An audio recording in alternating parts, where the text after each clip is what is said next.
काल धनंजय मुंडे साहेब अगदी घडा बोलले, त्यांना स्वास्थ्य मिळालं, त्यांची तब्येत बरी झाली, त्याबद्दलही मी त्यांना शुभेच्छा दिली. आणि मग आता ह्या प्रश्नाची उत्तर तुम्ही दिली पाहिजे.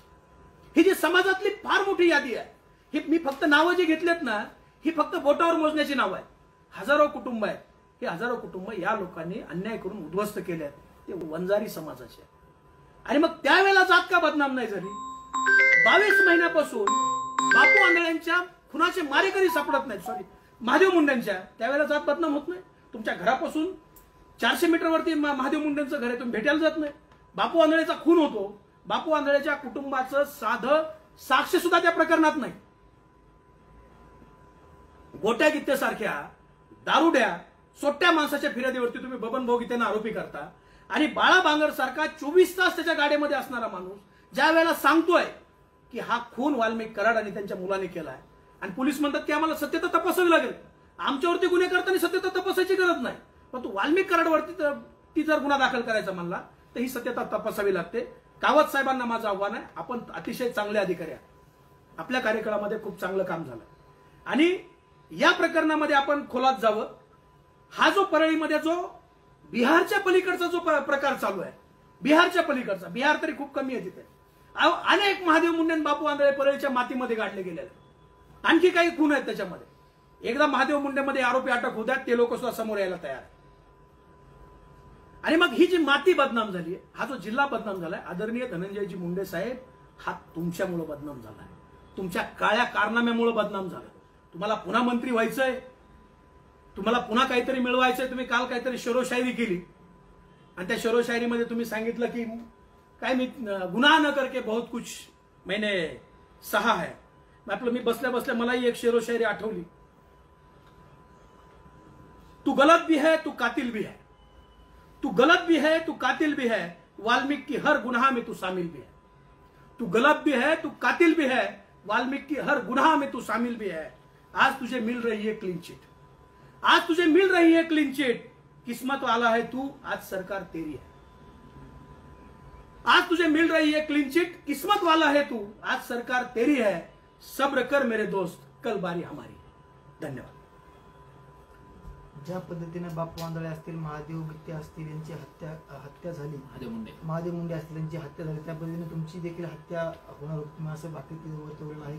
काय प्रकार होता, कोण तुमची हत्या करणार होते? वाल्मिक कराडनी बीड मधल्या अनेकांना माझी हत्या करण्यासाठी, माझे हातपाय तोडण्यासाठी सुपाऱ्या दिल्या होत्या. त्याच्यामध्ये सनी आठवले जे आहेत, त्या सनी आठवलेंना त्यांनी बोलवून घेऊन सांगितलं की शिवराज बांगरचा गेम करायचा. सनी म्हणला आम्ही एका ताटात जेवलोय, मी काही गुन्हेगार नाही आणि मी शिवराज बांगरला मारू शकत नाही, तो व्यक्ती माझ्या संबंधातला आहे. आणि त्याच रागापोटी सनी आठवले आणि त्यांच्या भावावरती मोकोक्याची कारवाई केली. सनी आठवले ज्या वेळेला बाहेर येतील त्यावेळेला ते पुराव्यानिशी तुमच्या समोर येतील की वाल्मिक कराडनी माझी हत्या करण्याची सुपारी दिली होती का नव्हती. त्याच्यानंतर गावाकडे माझं एक हॉटेल होतं, त्या हॉटेलवरती हल्ला केला. त्यातले सगळे आरोपी, मी फोटो देतो, हे वाल्मिक कराडच्या फोटोतले आहेत. माझ्या कुकला मारलं, माझं कुटुंब हॉटेल चालवायचं, मी चालवायचं नाही, त्या कुकला मारलं. 40-42 टाके, एकही आरोपी त्याच्यामध्ये पोलिसांनी अटक केला, एक आरोपी अटक केला, बाकी कुणालाही अटक केलं. माझं जे इन्स्टिट्यूट आहे त्या इन्स्टिट्यूटमध्ये बाहेरच्या महिला आणायच्या, अनेक पोलिसांनी येऊन रेकी केली तिथे. आता इन्स्टिट्यूट माझं ब्युटी आणि वेलनेसचं इन्स्टिट्यूट होतं, आम्ही तिथं मुलांना लोकांना शिकवायचं काम करायचो. सगळ्या दरवाजे बिना दरवाजे असलेलं इन्स्टिट्यूट तुम्ही सगळ्यांनी पाहिलंय. अनेक पोलिसांनी येऊन रेकी केली, इथं काही करता येईल का, इथं काही बघता येईल का, मी त्या अधिकाऱ्यांची नावं सुद्धा देईल जे माझ्या सुद्धा जवळचे. अनेक लोकांनी येऊन रेकी केली. आणि मग शेवटी यांचं असं ठरलं की बाहेरच्या मुली आणायच्या, त्या सर्व्हिससाठी किंवा शिकण्यासाठी आतमध्ये पाठवायच्या, पोलिसांची रेड घडून आणायची, आणि या मुलीकडून शिवराज बांगर आणि त्याची पत्नी हे वेश्या व्यवसाय करून घेत होते, अशी केस माझ्या कुटुंबावर करायची. हे मला जेव्हा बाळा बांगर यांनी सांगितलं, मी त्याच वेळेला ते इन्स्टिट्यूट विकून टाकण्याचा निर्णय घेतला. म्हणजे व्यवसायातून बाहेर पडलो. म्हणजे यांनी लोकांना उद्ध्वस्त केलेलं, यांनी कुणालाही सोडलेलं नाही. आणि जात हा तर विशेष त्यांच्याकडनं हो. पहिल्यांदा ते संतोष अण्णांच्या विषयात पडले, मराठा समाजाच्या नादी लागले आणि हे सगळं बाहेर आलं. संतोष अण्णांची हत्या झाली, आभाळा एवढं दुःख आहे, पण तो संतोष अण्णांची हत्या झाली नसती आणि हे लोक जर जेलमध्ये गेले नसते तर रांग लावून यांनी लोक मारले असते. या संदर्भात मुख्यमंत्र्यांची भेट घेणार आहात तुम्ही, आणि हा जो पाडा आहे तो देखील मांडणार आहात. पण या अगोदर तुम्ही अशी दाद मागण्यासाठी कुठपर्यंत गेलेला होता आणि तशी काही तक्रार वगैरे कुठपर्यंत केली? मी त्याच्यामध्ये हे बघा, हे गृहमंत्री साहेबांना दिलेली माझी तक्रार आहे. गृहमंत्री साहेबांना मी पोलीस आयुक्ताकडे गेलो होतो. मी सगळ्याकडे गेलो. ज्यावेळेला 2024ला माझ्यावरती गुन्हे दाखल झाले आणि मग मी हारलो या सगळ्या गोष्टीतून. माझे वडील अत्यंत सामान्य ऊसतोड कामगार आहेत.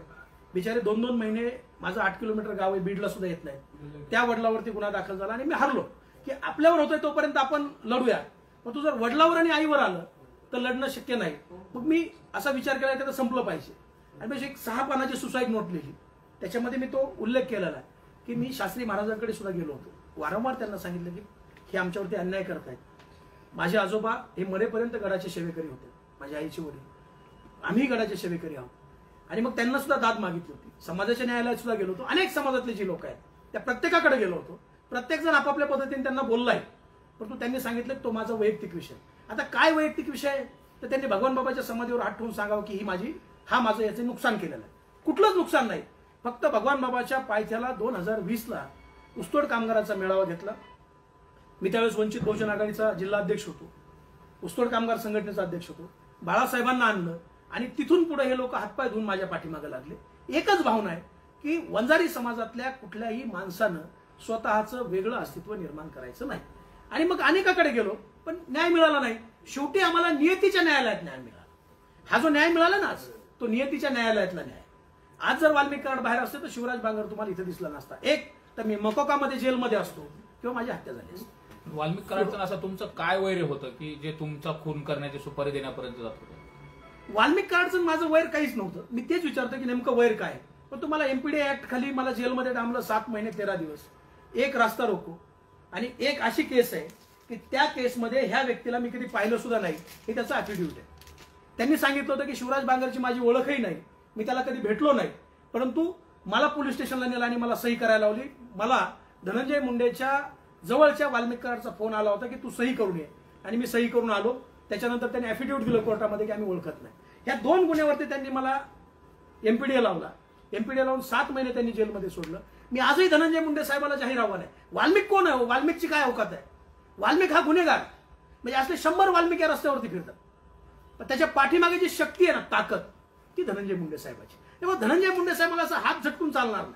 हे जे काही झालंय, जे काही केलंय, हे तुमच्यासाठी आणि तुमच्या ताकदीवर केलेलं आहे. नाही तर धनंजय मुंडे साहेब जर वाल्मिकच्या पाठीशी नसतील, कोण कलेक्टर त्याचा ऐकणार आहे? कोण एसपी त्याचा ऐकणार आहे? कोण अधिकारी त्याचा ऐकणार आहे? आम्हाला कॉन्स्टेबल गजुऱ्याला धरून नेतो आणि एसपी त्याला जेवायला वाढतो. ही जी ताकद आहे धनंजय मुंडे साहेब तुमची आहे. आणि तुम्ही आता म्हणताय की हे वाल्मिकनी केलं, हे वाल्मिकचं झालं, वाल्मिकमुळे झालं, असं काही नाही. धनंजय मुंडे साहेब तुम्हाला हात झटकून चालणार नाही. अजितदादाला सुद्धा माझं आव्हान आहे की तुम्ही म्हणताय धनंजय मुंडेंना त्या कृषी विभागातून क्लीन चिट मिळाली असे, परंतु बीड जिल्ह्यात जे स्वर्गीय संतोष अण्णा देशमुख यांचं हत्याकांड झालंय, त्या हत्याकांडाचा पूर्ण छडा लागेपर्यंत तुम्ही धनंजय मुंडेला क्लीन चिट मिळालं असं म्हणू शकत नाही.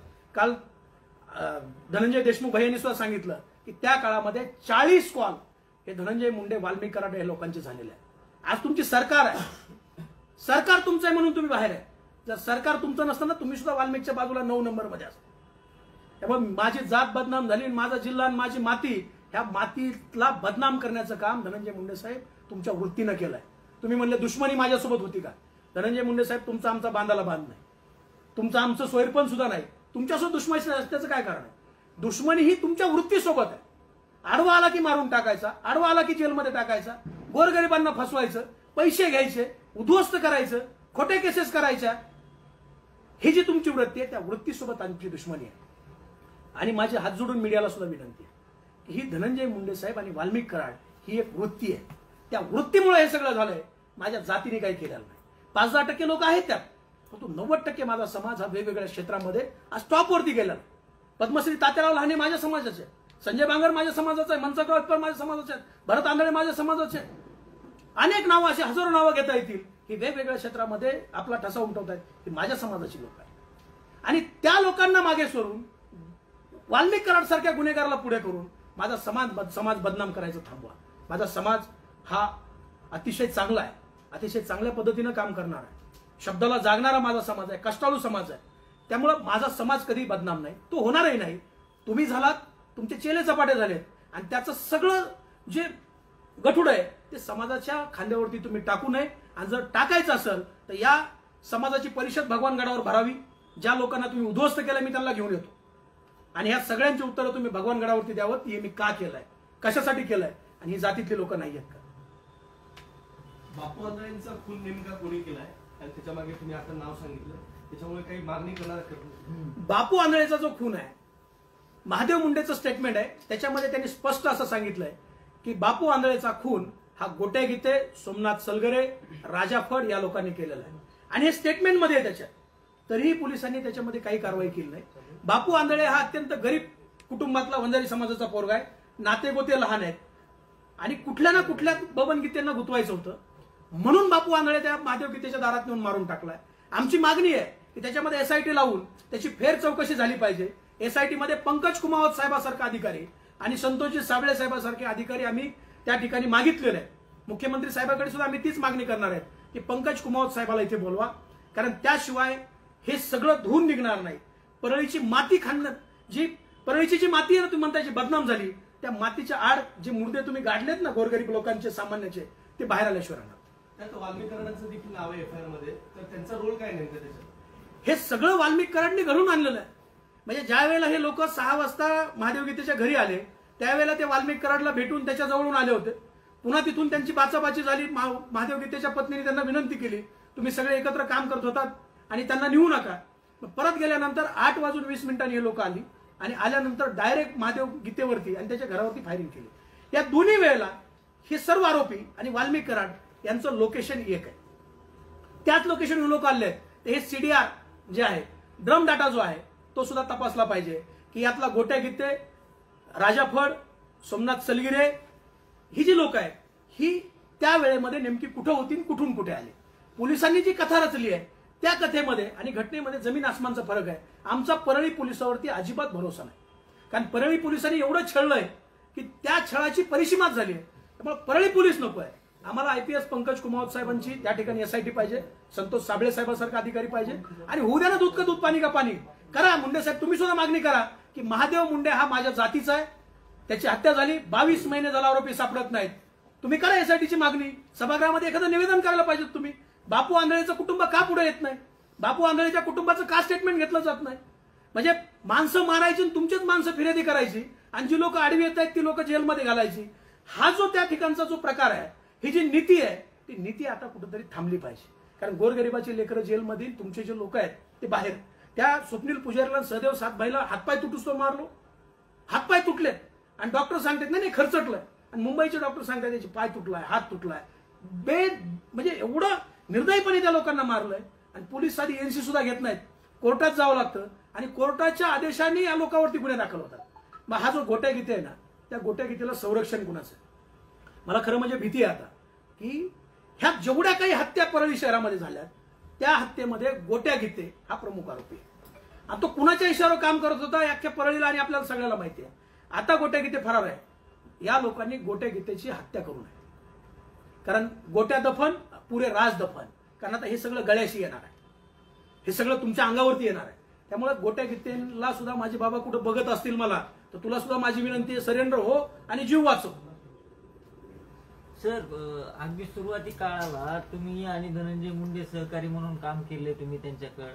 मग या संघर्षाला नेमकी सुरुवात कशी झाली आणि आता तुम्ही इतक्या सगळ्या हत्याचा उल्लेख केला, या सगळ्या होत असताना किंवा ही सगळी परिस्थिती असताना आपल्याला वाटलं नाही त्यावेळेस की आपण याच्यामध्ये मध्यस्थी केली पाहिजे म्हणून? मी आणि धनंजय मुंडे कधीही सहकारी नव्हतो आणि कधीही एका पक्षात काम केलं नाही. अनेक नेत्यासोबत राजकारणात काम करताना चांगले संबंध असतात, तसे माझे धनंजय मुंडे साहेबांसोबत चांगले संबंध. ह्या हत्या घडत असताना आम्ही डोळ्यांनी पाहत होतो, परंतु कुटुंब बाहेर येत नव्हती. आमच्याही जीवाची भीती होती. आम्ही जेल बाहेर 4 वर्ष तेच केलं साहेब. म्हणजे 4 वर्षात मी तुम्हाला किती बाहेर दिसलो आणि किती फरार दिसलो तुम्हालाही माहिती आहे. मग त्या काळामध्ये बोलायची हिंमत बाळा बांगरने केली. बाळा बांगरने आमच्यासारखे अनेक लोक वाचवले आणि आम्ही त्यावेळेस बोलायचं होतं. ज्यावेळेस स्वर्गीय संतोष अण्णांची हत्या इतक्या निर्दयीपणे झाली, स्वर्गीय संतोष अण्णांच्या हत्येनंतर बोलायचं तर यांनी मौन धारण केलं. हे बोलायला तयार नाहीत. मग ह्या प्रश्नाची उत्तरं विचारायची कुणाला? काल परवापासून धनंजय मुंडे साहेब बोलायला लागले, त्यांना चांगलं बोलता यायला लागले, ते आजारातून बरे झाले. हे भगवान बाबाचा नगरनारायण महाराज त्यांना आशीर्वाद मिळाला आणि ते आता बरे झाले. ह्या प्रश्नाची उत्तरं ते देतील या अपेक्षेने मी आज तुमच्या समोर आलो. मधल्या काळामध्ये सुद्धा जेव्हा आम्ही बोललो अत्यंत घाणेरड्या पद्धतीने आम्हाला ट्रोल केलं. त्यांची ट्रोल आर्मी आहे. कुणी उस्मानाबादचा आहे, कुणी लोह्याचा आहे, कुणी कंधारचा आहे, कुणी इथला आहे, कुणी आमच्या शेजारी बसून फेका काढून शिवाय देत आहे. तर यांची संख्या आता बोटावर मोजण्यासारखी आहे. आणि या लोकांनी सुपारी घेतली. म्हणजे जे लोक म्हणतात ना आम्ही महादेव मुंडेंना न्याय मागताना बापू आंधळेचं काय? बापू आंधळे सुद्धा तुमचंच आहे, आमचाच आहे तो, आणि तुम्हीच केलेला आणि तो बाहेर काढणार आहे. कसं असणार आहे, कसं न्याय देणार तुम्ही? आंधळी खून प्रकरणामध्ये त्यांच्या कुटुंबियाला न्याय कसा मिळणार आहे?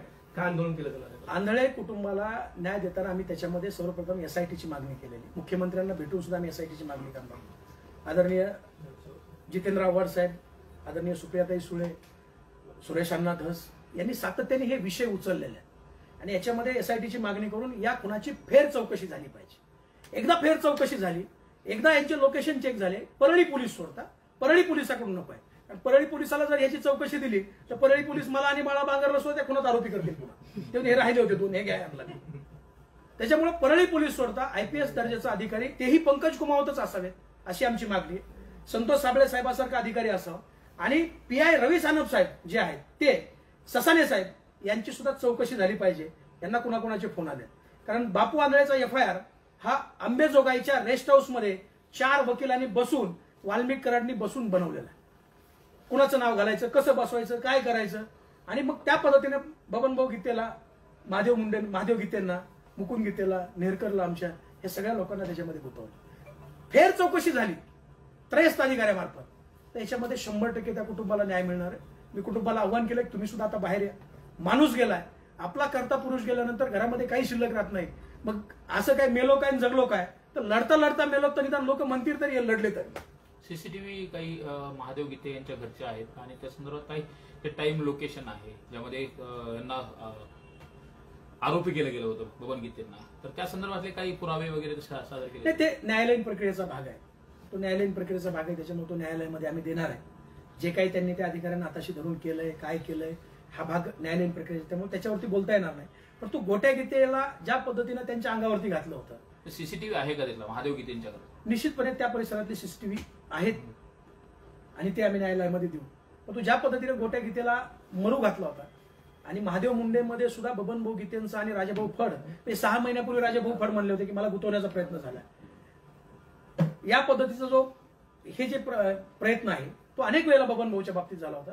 बापू आंधळे हा वंजारी समाजातला गरीब घरचा पोरगा होता. ही गोष्ट मी परत परत का सांगतो माहितीये, त्याला मारल्यानंतर कुणीही त्याचा फॉलोअप घ्यायला पाठीमागं शिल्लक नाही. वृद्ध आई वडील आणि पत्नी, भाऊ वगैरे नाही, भावकी फार लहान आहे, म्हणून ते गरीबाचं लेकरू मारून टाकलं आणि त्या खुनामध्ये बबनभाऊ गीते आणि हे सगळे लोक त्या याच्यामध्ये गुंतवली. माझ्या घरचा खून जर झाला असेल तर त्याच्यामध्ये फिर्याद माझी पाहिजे, साक्षीदार तरी मी पाहिजे, मी घटना तरी सांगितली पाहिजे. बापू आंधळेचं कुटुंब या खून प्रक्रियेमध्ये कुठंही नाही. एवढं सगळं प्रकरण होत असताना पंकजाताईंची भूमिका कशी राहिली आणि त्यांनी अशा हे सगळे प्रकार होण्याच्या अनुषंगाने रोखण्यासाठी प्रयत्न केला का, आणि त्यांनी कुठं उच्च पातळीवरती नेमकं काय करायला पाहिजे? ही जी वाल्मिकची जी कार्यपद्धती आहे ना, ही वाल्मिकची कार्यपद्धती अत्यंत वाईट आणि अत्यंत त्रासदायक होती. पंकजाताईच्या सुद्धा अनेक कार्यकर्त्याला फार खालच्या पातळीवर जाऊन त्रास दिला. अहो, धनंजय मुंडे साहेबाचे दिला, बाजीराव भाई धर्माधिकारी सारखा माणूस त्याच्यावरती गुन्हे दाखल केले. जोशी साहेबांना मारायचा प्रयत्न झाला. आता हे सांगत नाहीत, पण महिनाभर धनंजय मुंडे साहेब मिटवत होते वाल्मिक जोशी साहेबाचं, मिटवत होते. घ्या माहिती, सोर्स करून माहिती घ्या की ही जी परिस्थिती आहे साहेब, या परिस्थितीमध्ये पंकजाताई मुंडे यांनी म्हणजे या गोष्टीमध्ये कसं पडावं किंवा पडलं तर याचा आउटपुट काय होईल, कारण यंत्रणा सगळी यांच्या ताब्यात होती. ताईचं कोण ऐकेल, कितपत ऐकेल, पण तो एक निश्चितपणे आहे की ताई ह्या कधीही चुकीच्या गोष्टीचं समर्थन करत नाहीत. ताईंनी कधीही कुणाचं वाटोळं केलेलं नाही. मी तेच जाहीरपणे आव्हान केलंय. 14 ते 19 ताई पालकमंत्री होत्या. मला एक समाजातला माणूस आणून दाखवा की त्या माणसाचं वाटोळं ताईंनी केलं. महादेव मुंडे हत्या प्रकरण असेल, त्याचबरोबर बापू आंधळे हत्या प्रकरण आणि परळीमधले अनेक जे खून आहेत ते समोर आलेले आहेत, या संदर्भात ताईंनी कधी कुठली भूमिका मांडलेलं पाहायला मिळालं का, आणि तशा पद्धतीने त्यांनी मांडावी अशा? निश्चितपणे आमची ताईला विनंती आहे की ताई, ही जी लेकरं आहे, तुम्ही एका आईच्या भूमिकेमध्ये, ही आम्ही सगळी लेकरं आहोत आणि आमच्यावरती जो अन्याय झालाय, किमान तुम्ही आता तरी आम्हाला न्याय द्यायची भूमिका घ्या आणि याच्यामध्ये निष्पक्षपातीपणे चौकशी झाली पाहिजे. निष्पक्षपातीपणे याच्यामध्ये जे काही कुणी गुन्हेगार आहेत, मग ते आम्ही असो, आम्हालाही सोडू नका. म्हणजे मी तर काय म्हणतोय की बबन भाऊ जर गुन्हेगार असतील बापू आंधळे खून प्रकरणामध्ये, तर सगळी मीडिया बोलून छत्रपती शिवाजी महाराजांच्या पुतळ्यासमोर आम्ही फाशी घेतो. मी घेतो, बबन भाऊ घेते. पण तू हा त्रास कशामुळं खून न करता, बबन भाऊ आज 12 महिने झाले लेकराबाळापासून बाहेर आहे. महादेव गीतेसारखा माणूस आहे, ज्याला गोळ्या घातल्यात, त्याच्या आतड्यामध्ये इन्फेक्शन आहे, तो माणूस जेलमध्ये. गोरगरीब वंजारी समाजाची लेकरं जेलमध्ये. हा त्रास कशामुळे? मग ह्या वेळेला समाज का बदनाम होत नाही? तसेच बसा. हे बाकीचं काम निवेदन करतो पूर्ण करायचं आणि त्यानंतर प्रश्न बदलला कट मारायचं सोपं जाते कट करायला.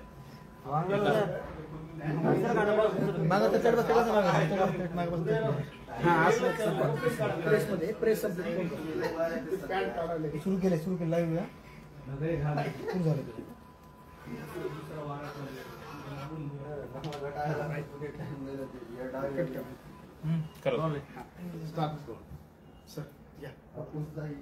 सर्व पत्रकार बांधवांना नमस्कार. गेले अनेक दिवस तुमच्यासोबत बोलायचं होतं. काही प्रश्न मनामध्ये निर्माण झाले होते, काही प्रश्न समाजामध्ये निर्माण झाले होते. परंतु त्या प्रश्नाची उत्तर देण्यासाठी कुणीही माणूस उपलब्ध नव्हता, म्हणून गेले बरेच दिवस हे टळत गेलं. काल महाराष्ट्र राज्याचे माजी मंत्री धनंजयजी मुंडे यांनी ठाणे येथे एक भाषण केलं. ही त्यांची दुसरी वेळ आहे बहुधा, की वैर माझ्यासोबत होतं तर माझी जात का बदनाम केली, माझा जिल्हा का बदनाम केला, माझा समाज का बदनाम केला आणि माझी माती का बदनाम केली. आपल्या माध्यमातून धनंजय मुंडे साहेबांना मला काही प्रश्न विचारायचे, त्या प्रश्नाची उत्तरं ते देतील. ही जी जात, माती आणि जिल्हा या तीन गोष्टींना घेऊन तुम्ही चालताय. जात, माती आणि जिल्हा बदनाम केल्याचं तुम्ही वारंवार सांगताय. धनंजयजी मुंडे साहेब, माझे तुम्हाला काही प्रश्न आहेत. ही जी जात बदनाम झाली म्हणताय, माझ्या जातीला बदनाम केलं असं म्हणताय, त्या जातीबद्दलचे काही प्रश्न मी तुम्हाला विचारणार. तुम्ही आणि तुमचा अत्यंत लाडका, तुमचं सर्व काम पाहणारा वाल्मिक कराड, तुम्ही अनेक वंजारी समाजातील कुटुंब देशोधडीला लावलेले आहेत. अनेक वंजारी समाजातील लोक हे तुम्ही संपवलेले आहेत. त्यातलं सगळ्यात पहिलं प्रकरण हे स्वर्गीय महादेवभाऊ मुंडे यांचं परळीतलं प्रकरण. स्वर्गीय महादेवजी मुंडे यांची 22 महिन्यापूर्वी परळीमध्ये हत्या झाली. इतकी निर्घृणपणे हत्या झाली. आपण सगळ्यांनी ते फोटो पाहिलेत, आपण सगळ्यांनी ती परिस्थिती पाहिली आहे. गेले 22 महिने आमची बहीण ज्ञानेश्वरीताई मुंडे, त्यांचे भाऊ सतीशजी फड आणि त्यांची लहान लहान लेकरं वडिलांना न्याय मिळावा म्हणून दारोदार फिरत आहेत. पोलिसांमध्ये गेल्यानंतर गेल्या 22 महिन्यामध्ये 9 तपास अधिकारी त्याच्यामध्ये बदलले. अजूनही त्या प्रकरणामध्ये ज्ञानेश्वरीताई मुंडेचा साधा जॉब सुद्धा पोलिसांनी घेतलेला नाही. म्हणजे ज्याच्या घरचा करता पुरुष गेलाय त्यांचा जॉब सुद्धा पोलीस घ्यायला तयार नाही. पोलिसांना आम्ही अनेक वेळेला विनंती केली की या प्रकरणामध्ये तुम्ही आरोपींना अटक करा, तर पोलीस सांगायचे की आम्हाला याच्यामध्ये ठोस असं काही मिळत नाही. वाल्मिक कराड सोबत 24 तास असलेले बाळा बांगर कॅमेऱ्यासमोर आले आणि त्यांनी वाल्मिक कराड, श्री कराड आणि सिरियल किलर गोत्या गीते यांनी महादेवभाऊ मुंडेची त्यांच्या समोर हत्या केल्याचं मीडियाला सांगितलं. त्याच्यानंतर जे फोटो आले त्या फोटोमध्ये महादेवभाऊच्या गळ्यावरती एक जखम आहे आणि त्या जखमेचा एक पार्ट तिथून गायब झाल्याचं आपल्याला स्पष्टपणे दिसत आहे. आमच्या वाटेला आल्यानंतर आम्ही लोकांचे काय हाल करतो हे दाखवण्यासाठी वाल्मिक कराड हा तो मासाचा तुकडा खिशामध्ये घेऊन फिरत होता. अनेक वेळेला प्रश्न विचारले जातात की बाळा बांगर आजच का बोलला, बाळा बांगर एवढे दिवस कुठे होता. तर बाळा बांगर आज नाही बोलला. बाळा बांगर हा वाल्मिक कराडच्या सोबत असल्यापासून बोलतोय. बाळा बांगरनी त्या काळामध्ये मला अलर्ट केलं होतं. मला जीवे मारण्याची सुपारी वाल्मिक कराडने दिली होती. ज्या व्यक्तीला सुपारी दिली त्याच्यावरती आता त्यांनी एक मोक्याची केस केली, तो बाहेर आहे. जेव्हा वेळ येईल त्या व्यक्तीला मी समोर आणेन की शिवराज बांगरचा मर्डर केला नाही म्हणून त्या लोकांवरती सुद्धा मोक्याची कारवाई केलेली आहे. आणि ही गोष्ट मला बाळा बांगरने सांगितली होती. अगदी आमच्या व्यवसायापर्यंत तिथे सुद्धा त्यांचे लोक पाठवायचे आणि खोटे केसेस करायचं असं वाल्मिक कराडनी ठरवलं होतं. मग महादेवभाऊ मुंडेची हत्या झाल्यानंतर गेल्या 22 महिन्यामध्ये तुम्हाला 400 मीटरवर असलेलं महादेव मुंडेचं घर का दिसत नाही? महादेव मुंडे वंजारी समाजाचे नाहीत, ते जातीचे नाहीत. आणि मग महादेव मुंडेची हत्या झालेली असताना हे कुटुंब अनेक वेळेला तुमच्याकडे आलंय, अनेक वेळेला तुम्हाला विनंती केली आहे की साहेब या प्रकरणामध्ये आम्हाला न्याय द्या. तुम्ही साधी भेट घेण्याचं सौजन्य दाखवत नाहीत आणि माझी जात बदनाम झाली. महादेव मुंडेची हत्या करणारे सुद्धा तुमच्या बगलेत बसणारे आणि तुमच्या शेजारी बसणारे वाल्मिक कराडचा मुलगा गोट्या गीते ही लोक आहेत असं बाळा बांगर यांनी सांगितलं. दुसरी घटना, आम्ही ज्या ज्या वेळेला महादेव मुंडेंचा विषय काढतो त्या वेळेला आम्हाला प्रत्येक वेळेला विचारलं जातं की बापू आंधळेंचं काय झालं. बापू आंधळेबद्दल तुम्ही बोलणार नाहीत का? बापू आंधळे तुमच्या जातीचा नाही का? होय, बापू आंधळे सुद्धा माझ्याच जातीचा आहे. बापू आंधळेची हत्या झाली. बापू आंधळेची हत्या होण्याच्या अगोदर ज्यावेळी महादेव मुंडेंची हत्या झाली, ही गोष्ट नोटीस करा की महादेव मुंडेच्या हत्येमध्ये सुद्धा बबन भाऊ गीतेचं आणि राजाभाऊ फड यांचं नाव घेण्यासाठी त्या कुटुंबावरती पोलिसांनी आणि तिथल्या स्थानिक नेत्यांनी दबाव दिला होता. आपण पीआय सानप यांचे कॉल रेकॉर्ड तपासले पाहिजेत. पीआय सानप यांना याच्यामध्ये त्यांची सुद्धा चौकशी झाली पाहिजे की हा नेमका खून कुणी केलाय, याच्यामध्ये आरोपी कोण आहेत. गेले 22 महिने परळीमध्ये आरोपी सापडत नाहीत. परळी म्हणजे काय बिहार आहे की पाकिस्तान आहे? त्याच्यानंतर बापू आंधळेचा एक खून झाला. बापू आंधळे, त्यातला गोट्या गीते, सोमनाथ सलगरे ही लोक 6 वाजता महादेव गीतेच्या घरी आली. महादेव गीतेच्या घरी आल्यानंतर त्या ठिकाणी महादेव गीतेला त्यांनी सांगितलं की तुला वाल्मिकांनी बंगल्यावर बोलवलं, तू आमच्यासोबत बंगल्यावर चल. कारण बबन भाऊ गीतेने राष्ट्रवादीत प्रवेश केल्यानंतर बबन भाऊच्या जवळची सगळी